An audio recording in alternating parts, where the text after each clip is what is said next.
sizni stress va qayg'u va muammolar bezovta qilayotgan bo'lsa, buni tezlik bilan bu muammolar, stress va qayg'udan tezlik bilan chiqish yo'lini 3 tanesini aytib o'taman. Birinchisi to'g'ri nafas olish.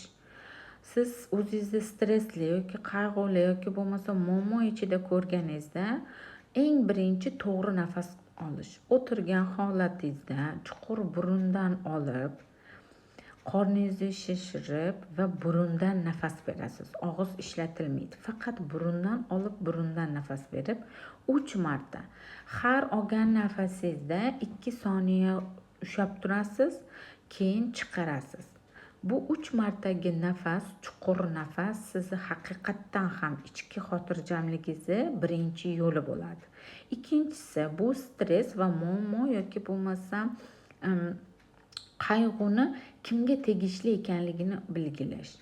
Chunki biz shunday bir borliqlarmizki, Alloh bizni shunday yaratganki, biz tuyg'ularni emib oladigan bir sungarmiz. Ya'ni bir emib oladigan machalkaga o'xshagan gubkamiz.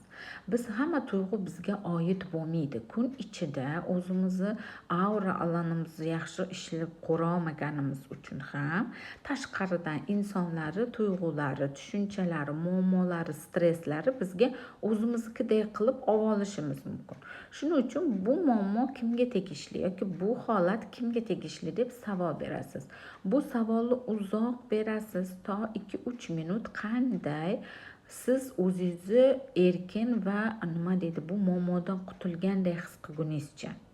Va bu savolni bergandan keyin o'zingizni erkin his qildingiz, ya'ni muammodan yengillashdingizmi, bundan keyin esa ma'lumot yuklab chiqish joyiga jo'natyapman. Ma'lumot yuklab chiqish joyiga jo'natyapman. Ma'lumot yuklab chiqish joyiga jo'natyapman deb 3 marta aytasiz. Va bu 3 marta aytgan bu access conscious savoli bo'ladi. Ikkinchi access conscious savol beramiz. Ya'ni bu g'amginligim yoki bu stressim menga nima o'rgatyapti? Men nima qilsam bu stressdan tezroq qutulaman? Men qaysi energiyani qo'yib yuborsam bu muammolar meni tark etadi? Bu savollar shunchaki savol beriladi, javob qidirib emas. Javobini qidiriladigan savol emas. Shunchaki savolni takrorlashingiz ong ostingizda bu savolni javobini yashashingiz uchun birinchi harakatini qiladi. Va bundan keyin qalbingizga 2 qo'lingizni qo'yib, qalb chakrasi eng buyuk chakra va hozir men to'g'ri stressdaman yoki muammo ichidaman, men o'zimni yaxshi his qilmayapman, to'g'ri, lekin men hozir o'zimni holatimni o'zgarishini tanlayman. Ya'ni men stressdan chiqib xursandchilikni tanlayman, muammolarimni yechimini topib yengil hayotni tanlayman. Bu tanlov meniki deb ichingizdan ishonch bilan aytasizki, chunki ong ostida qachon biz bir tushunchani tanlasak, u tushunchaga aloqali tuyg'ularni olib keladi hayotimizga. U tuyg'uga tushganimizdan keyin esa biz o'sha hayotni yashashni boshlaymiz. Va bu savolni berganingizdan keyin nima qilayotgan bo'lsangiz, shu holatingizni o'zgartirib borasiz.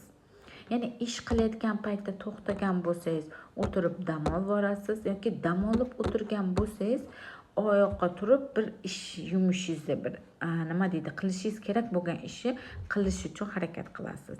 Bu sizni mana shu stressdan, muammodan qutulishingizga tezroq yordam beradigan texnika. Rahmat.